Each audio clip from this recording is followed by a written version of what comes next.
I've had such a success with one of my students that I had to come and say this story for you guys on my podcast because I'm so excited about this, and it has to do with one of the boys that I've talked about already on this podcast.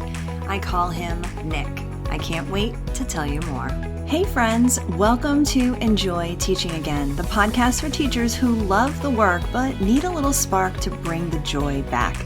I'm your host, Elizabeth Peterson, classroom teacher, arts integration specialist, and passionate educator of over 25 years. If you're overwhelmed by behaviors, disengaged students, and long, exhausting days, you are not alone.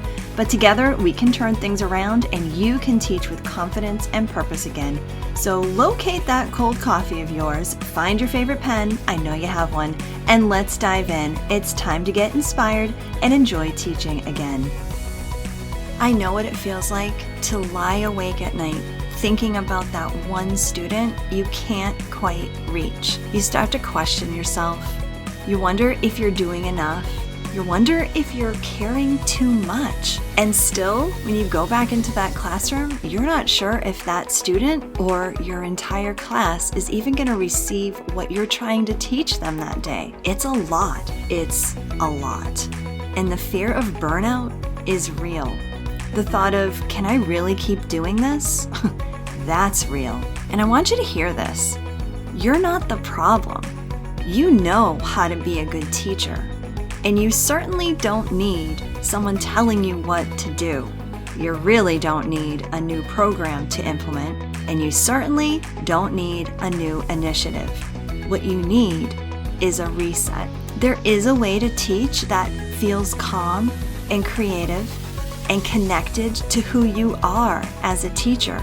There's a way to get back to that feeling that you had when you first started teaching. That feeling of hope and excitement and smiles and getting really excited to go in and set up your classroom for the day. I know because I'm there again. I know because I've helped teachers get there again. And listen, you don't have to piece this all together by yourself. Let me help you. If something inside of you is whispering, yeah, I think I might need this, listen to it. Go to theinspiredclassroom.com/reset. Check it out and see if this is something that you think might help you. We're going to work together to reset your classroom and protect your love for teaching.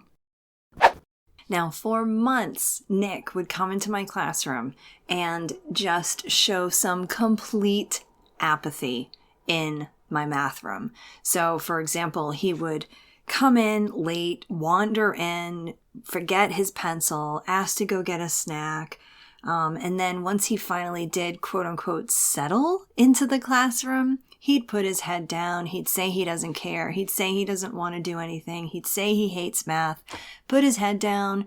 He'd either actually sleep or pretend to fall asleep or pick up his head and then try and go get another snack, ask to go to the bathroom. You get the idea.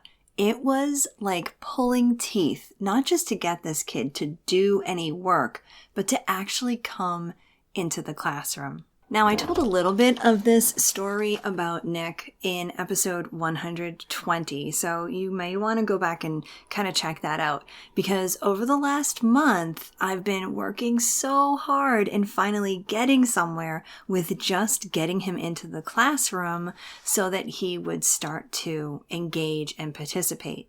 Well, something has truly shifted in the last few days, because this week, I've had an entire 5 full school days of him coming into class and not just starting on the right foot, but continuing to work the entire class time. Like the entire hour. And if you're a teacher, and you probably are if you're even listening to this, you know what a big deal that can be for a kid who would drag himself into the classroom late, not participate, do everything he could to not participate, and then blatantly just disregard everything about everything. You know what a big, big thing this is. Was there a medication change? Yes, but that was months ago. But here's the thing.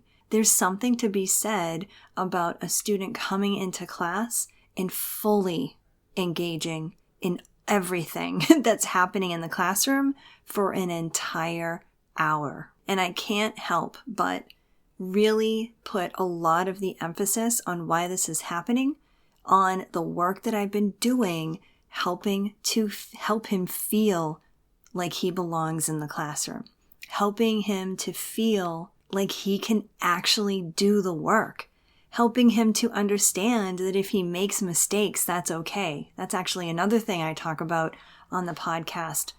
The episode number is 98. You might want to check that one out too. I'll put these links in the show notes. And I feel like this type of success story is just a testimony to what I'm trying to say over and over again to you as I'm encouraging you to figure out ways that you can actually enjoy your teaching again. And that is one little step at a time. These foundational things are what are going to make the teaching enjoyable again.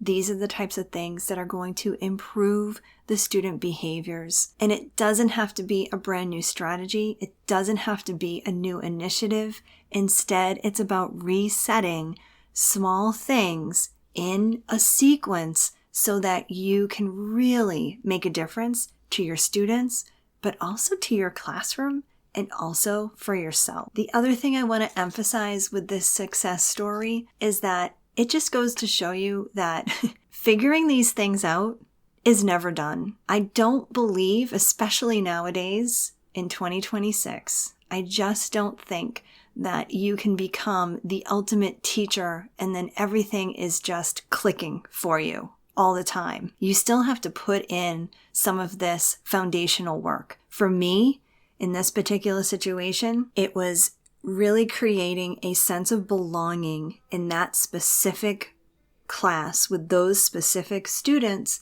so that Nick would be able to come into the classroom and feel like he belonged, feel like he could make mistakes, feel like he could try and participate. And I'm not getting ahead of myself here. I know there's still weeks ahead for me at school and for Nick as well. But the change I'm seeing in him is so deep. It's so much more than just him raising his hand a couple of times.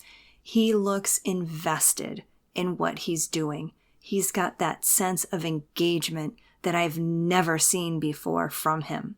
And that's what makes me so excited about this success story and what made me really want to share this with you today. So I really hope that this encourages you. It doesn't matter how many years you have under your belt. If you are a caring teacher, which I know you are, because why would you click on this if you weren't?